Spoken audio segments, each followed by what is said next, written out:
Have you ever found yourself staring at a computer screen for hours, buried in endless emails, phone calls, and to-do lists? Yet when 5 p.m. rolls around, it feels like you barely scratched the surface? I get it. The ADHD struggle is real, but so are the solutions. First is hyper-organization. I decided to hyper-organize my workspace in my routine. Well, for starters, I used visual systems like color coding. Different colored folders for projects, labels in my emails, and even my pen collections played a part. Red for urgent tasks, blue for ongoing projects. It might sound trivial, but visual cues help me rapidly process that information. And this works especially well for people with ADHD brains who tend to think in images. Also, maintaining a very decluttered desk. When I have a cluttered desk, I have a cluttered mind. It is just a direct representation of it. By only having essentials around, I reduce the potential distractions and could zone in on my work much better. By transforming my environment, I effectively rewire how I interact with it. Next is the Pomodoro Technique. The basic premise is deceptively simple.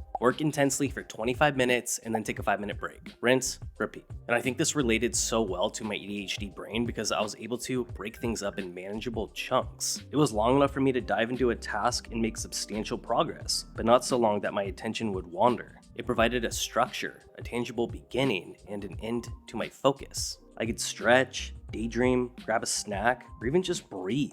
Knowing that a work break's on the horizon makes the work periods more palatable, and it dramatically reduces that feeling of being trapped in a task with no end in sight. There's something just so deeply satisfying with hearing that timer go off. These dings are like mini victories for me throughout the day, and they serve as audible markers for my productivity. I've even gamified the process, setting personal records for how many Pomodoros I can complete in a day, or how consistently I could stick to the intervals. It's become less about battling with the clock, but more about partnering with it. Next is crafting a personalized workspace. When I first got into that 9-to-5 routine, I felt just like a fish out of water. My brain was just picking up every sight, every sound, and every smell, unfortunately. And concentration felt like an Olympic event. And this went on until I found a workspace environment that worked for me and not against me. The absolute biggest game changer for me being noise-canceling headphones. When the office is too loud or when I just want to be left alone, I throw in my noise-canceling headphones and I just feel like it makes everything so much better. I could dive into calming music or focus music or sound waves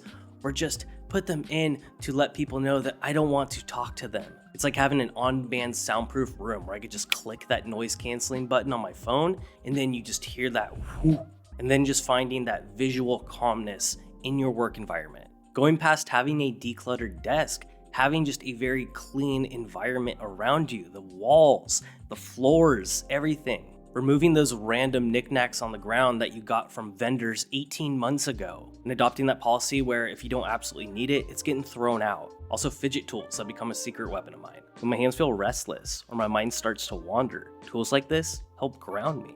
Over time, I've built a small arsenal of sensory-friendly tools, including this soft desk mat that makes my fingers feel like they're bouncing on a trampoline. And while I couldn't always control where my desk was situated, I always made it a point to control my perspective. This meant taking advantage of things that I actually had control over, like going to a different common space to work on specific things, or asking for a stand-up desk. These small shifts in space and stance just break up that monotony and help me regain my focus. This might require you having to ask your HR to actually do something, but hey, maybe it's time. Next is regular movement. Imagine having a brand new Ferrari, but someone telling you could only drive it in first gear all day. That's how I feel about having ADHD in a conventional office environment. Our brains revving with energy and ideas all day, just being confined to that 6x6 cubicle space that you just want to break through. It was like trying to hold a beach ball underwater. That challenge was learning how to release it and control it in a productive manner. One of these ways I call desk-ercises. Whoever said you can't exercise at your desk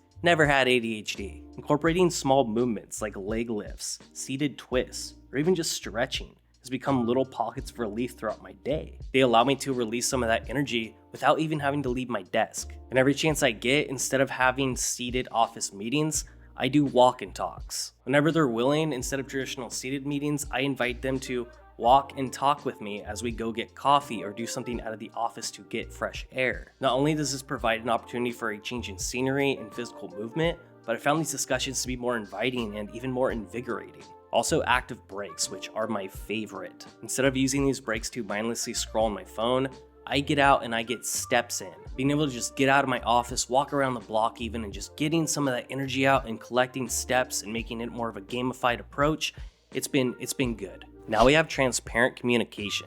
At the start of my office career, I found myself in a constant battle to mask my ADHD tendencies. I simply just wasn't owning my narrative. I was just trying to fit into a place that I honestly just wasn't naturally built to be in. And the first step was to just stop viewing my ADHD as an ailment. And instead, I just started to see it as a part of who I am. Perhaps I need to do things out of order. Maybe a project's best served if I do it on my own. And by providing a clear understanding of my world and how my brain works, I've opened up a much more supportive environment. I've been able to establish boundaries where employees understand that if my headphones are in, that means that I'm working on something very specific and that I just need to be left alone right now. That I'm far more likely to be receptive if you just email me a question instead of just bombard me and jump in my office. And providing those channels of feedback where my colleagues could come to me and provide their inputs on how they think they could work best with me.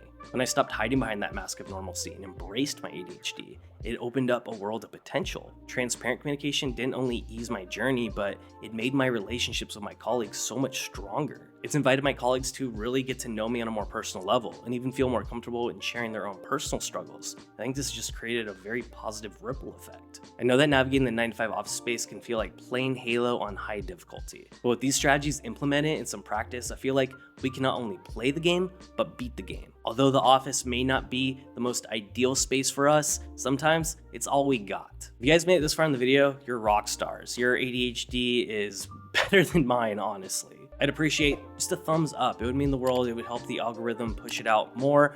It's really hard to build a channel, I'm coming to find, but I'm committed to keeping at it, and every little bit of positive engagement goes a long way. And if you like this content on ADHD, I have a whole playlist for you guys. You can go ahead and watch that afterward. All right, I'm gonna go now. You have my undivided attention.